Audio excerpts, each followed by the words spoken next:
Washington State's redistricting happens once every 10 years. So what just happened with the Supreme Court decision and all the drama? Well, I'll tell you how we got here and some of the backstory.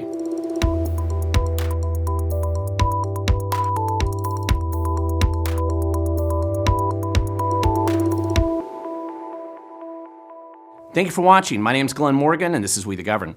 So we are reporting from Washington State, and I just want to make it really clear as a trigger warning for all those listeners that nothing I am going to say here has been approved by Inslee's Ministry of COVID Compliance.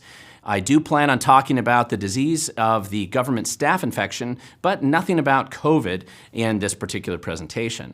So let's get right down to it. We just had redistricting in Washington State. It happens once every 10 years.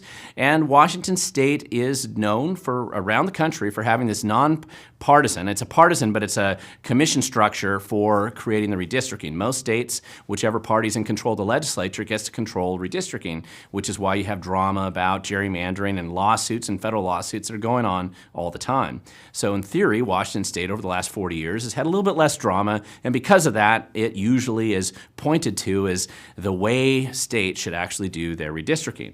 So we have a nice fancy website, it looks nice, and you get to participate with public hearings, and we recently had those a few months ago where the commission was traveling around the state getting people to provide their input on the proposed maps.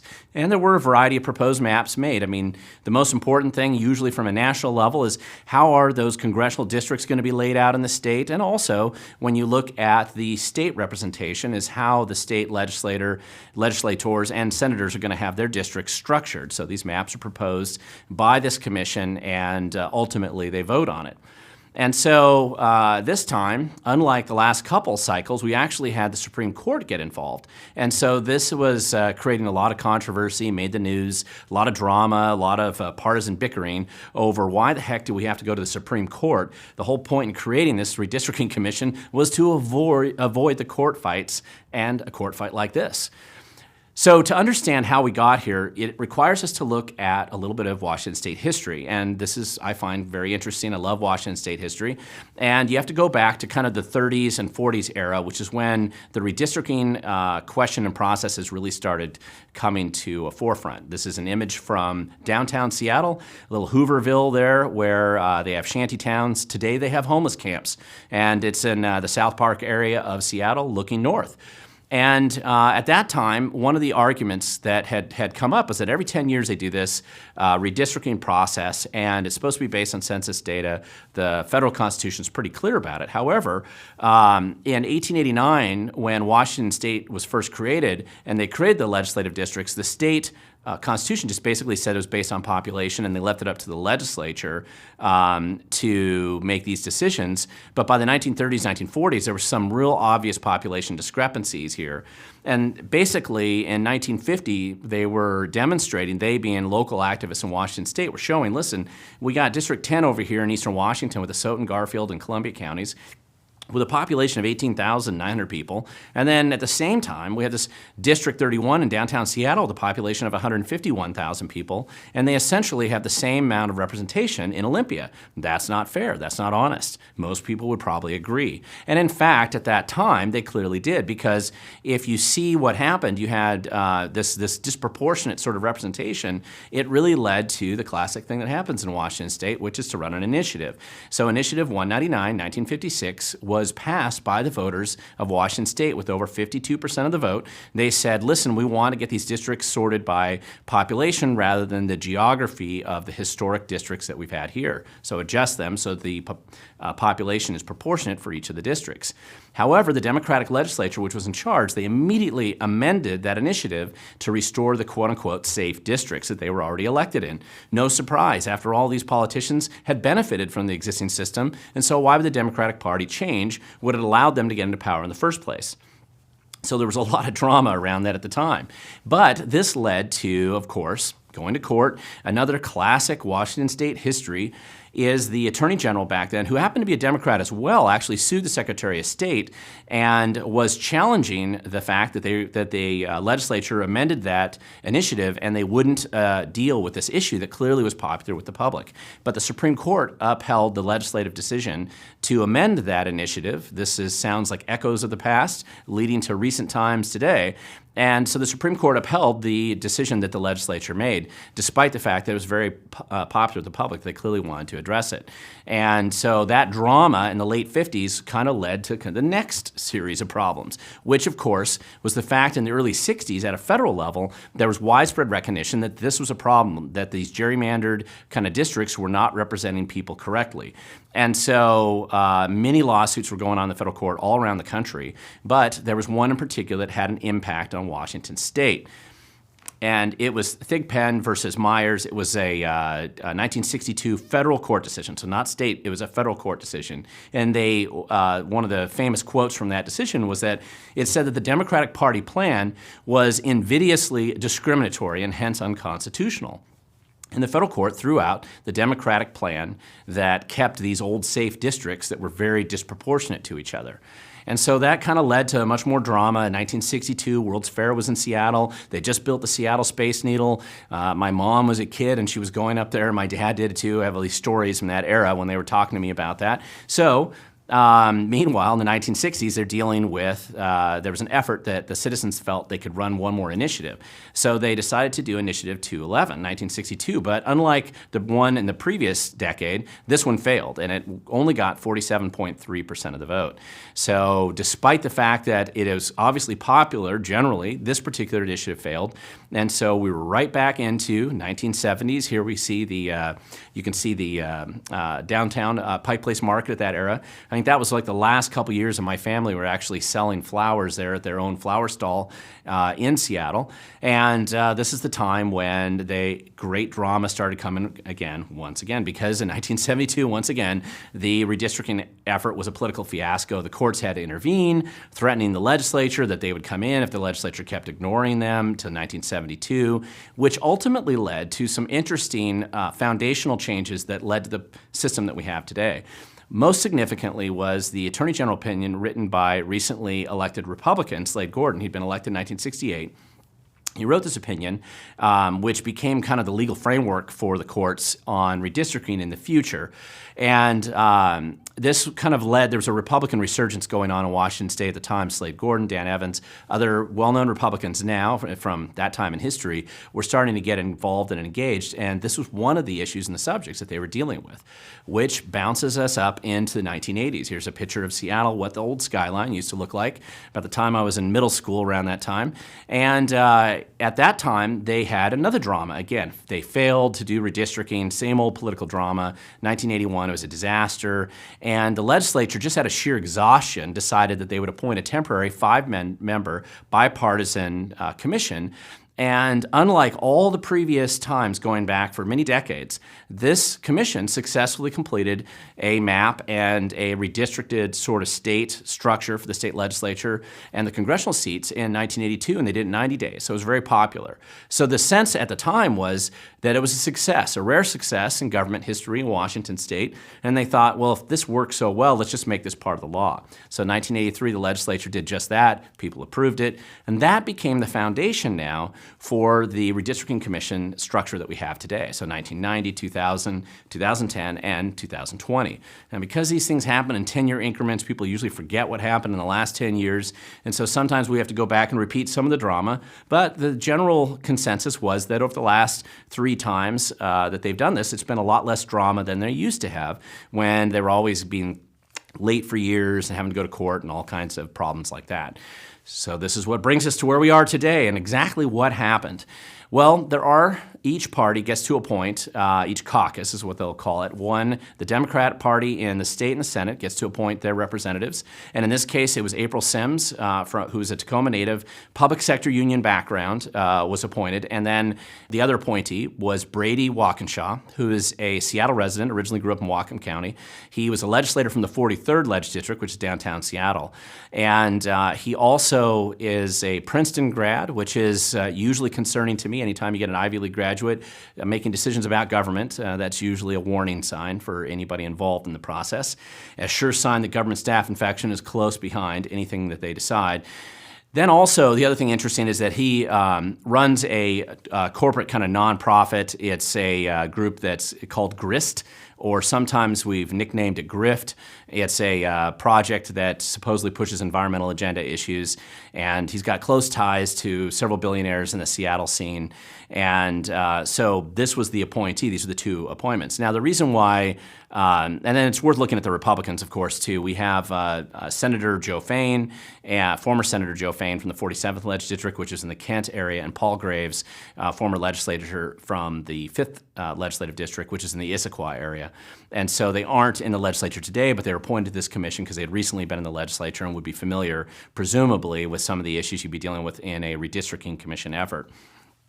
But really, this story is mainly about the Democrats because they were the ones who were much more engaged and involved in the drama and behind-the-scenes kind of fiascos that led to the situation that put this in the news quite a bit lately. And so the concern that the Republicans had going into this is they thought April Sims was actually going to be the more extreme representative of the Democrat Party going into this, and they felt that Walkinshaw would be the more moderate person, and that's kind of how the Republicans felt like they were going to have to deal with the drama of how you get 3 out of 4 people to vote for a final map structure here. The main reason why they felt this way was that Walkinshaw had recently lost a congressional district race against Congressperson Pramila Jayapal in the 7th Congressional District, which is downtown Seattle. And Jayapal, this is the 2016 race originally, and Jayapal really positioned herself as the crazy, loony left person. Both of them said they were progressive Democrats at the time, but Walkinshaw had kind of positioned himself as this more moderate version of two crazies running for the same position. And either way, they were going to be representing Seattle, and in the end, Seattle decided to go with the craziest of the two options. And so Seattle chose Pramila Jayapal, much to the amusement of the country and to the embarrassment of people from Washington State. But nevertheless, that's who has been representing downtown Seattle, and she seems to be adequately representing them from the total crazy side of things, demonstrating that you can be full-on crazy loony left in D.C. and still be elected in downtown Seattle. I've written an article about her recently. I'll try to link to it down below, just about some of the grifting operations that she does with her PACs. But nevertheless, the impression then the Republicans had was that because of this, Walkinshaw would be the more moderate person on this commission. But when they were supposed to approve their maps in November 15th, and the way it usually works is 2 months before then, September 15th, both parties put a couple of their maps out, and then you get a chance to do these public hearings and travel around the state talking about which map you like or which one you don't. But right in the middle of this process, uniquely, Tina Podladowski from the Washington State Democratic Party, who's a failed 2016 candidate for Secretary of State, decided to throw in a couple of truly gerrymandered and extreme maps that were ridiculous and absurd. It appears that she probably coordinated this with Walkinshaw, as best we can tell, but who knows? It was just a way to throw a lot of fuel on this fire, make the hearings a little bit crazier, and add a lot more drama to it. And I guess the thought process at the time was that Tina Podladowski said, hey, we're going to have, even though these 4 maps have already been proposed, we have these new alternative Democrat Party proposals to eliminate all competitive districts, and they were seriously gerrymandered, almost embarrassing, really, to see that somebody thought that there was any real logic or rational thought behind it.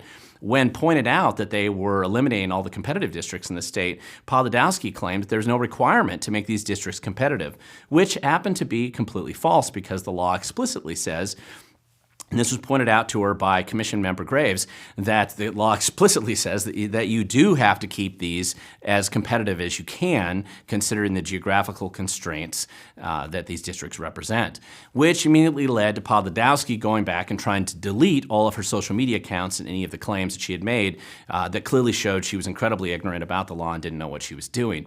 That's a fairly common experience for her, but it's not a typical experience that we've seen on the Redistricting Commission, so it added a whole level of partisan drama to it that we don't usually see, which is where Walkinshaw decided to take it to the next level. And Walkinshaw decided that the proposal, and this was actually not just him, the majority of the Democrats have been saying, hey, listen, we need a majority-minority district in eastern Washington. And they felt that that was possible to attain, getting a 15th in the 15th legislative district, which includes Yakima.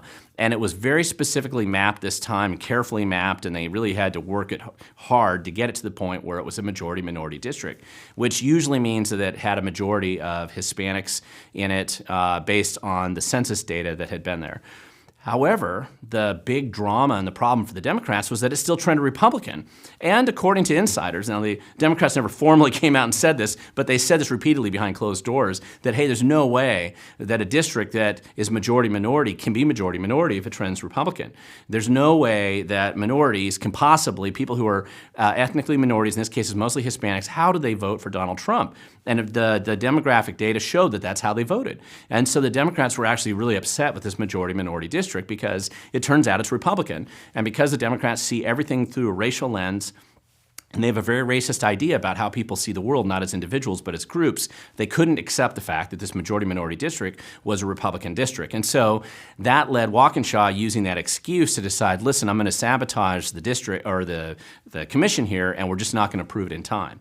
And this is why the whole thing went to the state Supreme Court, because the law was very clear. You had to approve these maps by that deadline, and Walkinshaw purposely kicked it into the next past the deadline when they did finally sign off on the maps, which then automatically sends it to the court system.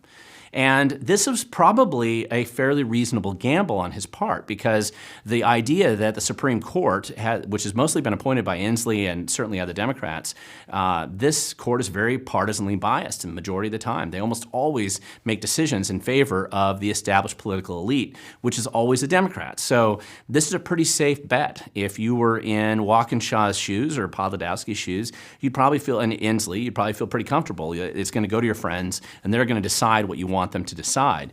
However, I just don't think they really counted on the fact that the Chief Justice Stephen Gonzalez, really looked at this and decided, what the heck am I dealing with this issue on? There has been a lot of flack directed appropriately at the state Supreme Court in Washington for being partisanly biased and inappropriate in a lot of their decisions, really stretching the concept of language and common sense to come to conclusions that simply achieve partisan outcomes. And this was just one more pile of this that was dumped on his lap. And he recognized it for the scam that it was really just a partisan incompetence on the Redistricting Commission. And Gonzalez didn't want the court now to get back into the bad old days, the 80s and the 70s and the 60s and the earlier era, where the Supreme Court was having to be engaged and involved in this at all. And so wisely, the Supreme Court decided to take a pass. And I say wisely because the last thing they really needed to deal with, I mean, they unfortunately do make a lot of bad decisions on a regular basis, but this was just one more pile on that, and one that they didn't really want to take. And so they decided to kick it back and say, listen, we're going to accept the maps that had been proposed originally and approved actually by the commission, even though it was past the deadline, because why do we want to spend the next 4 months trying to go through and look at all these maps and all the drama and the political fallout that's going to come from that? They didn't want to deal with it. And of course, that really wasn't the plan. Inslee and Podlodowski and Walkinshaw didn't get what they wanted. They weren't very happy about that. Now, let's look at some of the things that actually happened under this redistricting. And in general, there were changes that were made. One of the things that you look at is the 8th Congressional District. Sure, it made some changes that became probably a little bit more Democrat-leaning than it was before. Other districts had some changes around the state. We really won't know how significant those changes are for sure until the 2022 elections. One thing, though, that does pop out immediately is who gets redistricted out. And this is the sitting legislators or senators in these districts that the district changes, and now suddenly they can no longer run for that office unless they move it back into the district or they move. And so generally, this is where some of the political drama comes into play. We had 2 senators, Republican Ann Rivers down in the Clark County area, and Senator Hasagawa up in the Tukwila-Renton area district. I believe that's the 11th district that got redistricted out. Now, in both of these cases, they had both said that they were going to moving on to other things.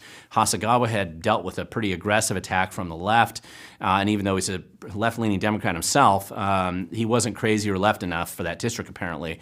And so after watching what happened to some of the other legislators in that district and recent King County council member Up the Grove, who was also aggressively attacked from the left, Hasagawa probably wisely decided that it was time to go home, and Democrats like him weren't really wanted anymore in the party. Ann Rivers just decided that she took a different job, and so in this case, even though both of them were redistricted out, this doesn't seem to have changed what the plans were for these state senators.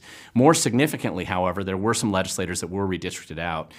Most egregiously was Rep Eslick in the 39th. Now, she's up in the Sultan area, if you're familiar with that, in Snohomish County. And the interesting thing about that really was that the 12th legislative district crossed over the mountains from eastern Washington to include part, after going over the Cascades, to include part of this western Washington portion in that district. And most of those districts don't cross the Cascades. So that was kind of an unusual redrawn district that really significantly impacted her and probably made it impossible for her to run unless she chooses to try to run in this dominantly eastern Washington district now. Vicki Kraft, who is a legislator that I've worked with before down in Clark County and happily shared some opinions with her on other issues in the past, she got redistricted out into the 18th legislative district. I think that even though she was in the 17th and redistricted in the 18th, she probably would be able to run again there, but she just recently announced that she was going to run for Congress in the 3rd congressional district, so I'm not sure how much that impacts her political goals right now in the future. But remember that majority-minority district over in eastern Washington, that did redistrict out Jeremy Defoe in the 15th legislative district, which is kind of a loss for the Republicans, assuming he doesn't decide to run in this new district, which is also mostly Republican, just because he's been a really good fundraiser and he really has brought quite a bit to the caucus lately. But this is kind of the drama that happened, and there were probably some other people. This is just what I saw in a quick review of what the final maps looked like. In the end, nobody was happy with how this redistricting process worked out. Nobody's really happy, which is kind of funny because that's sort of the point of having a commission like this. In the end, you really don't want either the Democrats or the Republicans to be too happy with it, because that basically means that it's probably done about as fair as you can possibly get with the redistricting process. And that's ultimately what it looks like we ended up. A lot of drama, a lot of noise, a lot of behind-the-scenes games just to get to where we are right now. But ultimately, what's really going to determine the significance of these maps and these changes and the redistricting process for the next 10 years is how people vote, who actually runs for these offices and who actually gets elected in these districts. That's going to determine both the congressional representation back in D.C. and also whether the Republicans or the Democrats control the state legislature in Olympia. And the truth is, whether one party wants to accept it or not, it's up for grabs in 2022 and 2024. That's just reality. That's going to kind of dictate how this redistricting process is going to be reflected in the vote looking forward. So if you want to make a difference, one thing we always say is that the future belongs to those who show up. Show up and vote. I know there's a lot of problems with Washington State's voting system, but your vote only counts if you enter it in, and you can't just boycott it and think it's somehow going to get better. So if you want to learn more, please go down below. Go to our website at wethegovern.com. I have some additional source links for some history and some information that I represent in this video here if you want to learn more. And don't forget to subscribe and share this video with others. And I look forward to chatting with you next time.